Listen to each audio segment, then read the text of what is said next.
Selamat sore. Kali ini kita akan melanjutkan untuk vlog kedua dengan Kisi Halo. Fashion Style. Hai Kak Riki, apa Hai, kabar? baik. Aku Hesti dari Ya. Paris Delamotte Fashion. Aku mau tanya-tanya, kenapa sih kamu tertarik di dunia fashion untuk men-styling orang? Pertama karena gue suka fashion nih.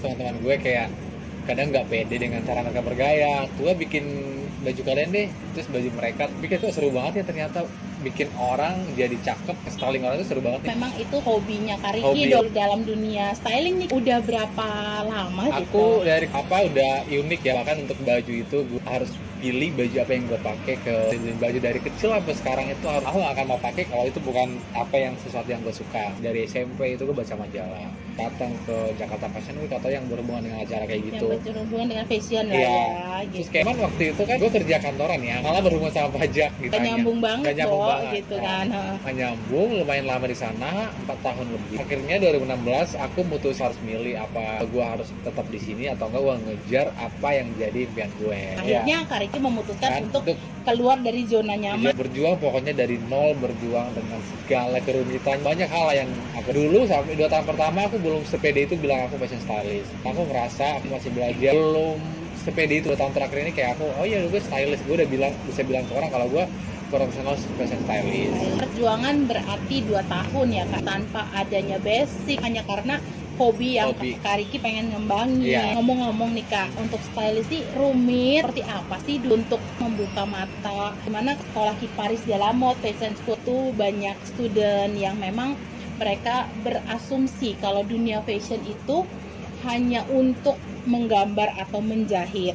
Menurut Kak Riki nih seperti apa sih Kak stylist ini? Yang pertama sebenarnya kita harus membuka pikiran dan mata para orang tua juga. Banyak orang tua yang tidak paham apa itu fashion stylist, dan mereka memandang sebelah mata bukan karena alasan, karena mungkin mereka nggak lihat satu masa depan. Itu yang mau kita jelasin ke para orang tua, bahwa sebagai fashion stylist pun nggak cuman bisa kita lihat sebagai gaya-gayaan, nggak boleh dilihat juga sebagai satu kerjaan atau profesional orang yang nggak menghasilkan. Harus dilihat dari segi bisnis, hingga akhirnya si orang tua itu kebuka nih pikirannya. Perkembangan styling di Indonesia sendiri orang udah makin tahu apa itu stylist. Kita harus kasih edukasi juga sih ke orang tua bahwa fashion itu nggak sebatas kalau bikin baju atau segala macam. Stylist juga bisa kok jadi mata pencarian. Berarti dunia fashion stylist bisa menjanjikan di masa depan generasi milenial. Kak Riki, yang terakhir nih, kesan-kesannya fashion styling. Suka duka deh hadapi klien yang 1000 macam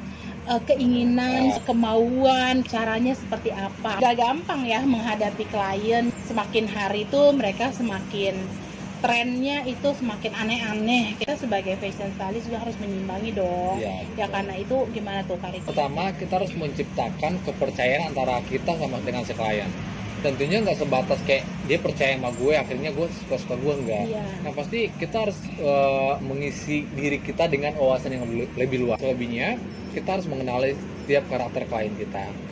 Stylist sebenarnya buat aku, semua orang udah punya gaya masing-masing. Tujuan aku pas datang ke mereka bukan merubah gayanya, tapi memperjelas aja. Akhirnya one day dia nggak pakai stylist aku pun dia udah tahu bahwa sudah tahu identitinya dia ini. Ya, sukanya aku ngerasa apapun yang aku kerjain pasti lebih banyak sukanya. Ada duka tapi mungkin kita lebih ke sukanya aja. Untuk dukanya sih sejauh ini mungkin banyak hal sih yang bahkan yang ngebentuk karakter aku untuk seperti sekarang pun itu dari karena dukanya. Sakit, butuh perjuangan, ya nggak bisa dibohongin, apapun butuh perjuangan. Apalagi aku yang tiba-tiba masuk ke industri fashion yang aku sebelumnya bukan yang di industri itu. Fashion ya Kak. Kemudian aku pernah dilempar baju sama klien, maki-maki, banyak hal sih. Tiba-tiba teman kita, tim kita di belakang hianatin kita segala macam yang gak kepikiran. Di lapangan kita kadang dimaki atau banyak hal kayak gitu. Tapi aku dari dulu dengan semua yang terjadi hal gak menyenangkan itu bukan bikin aku down.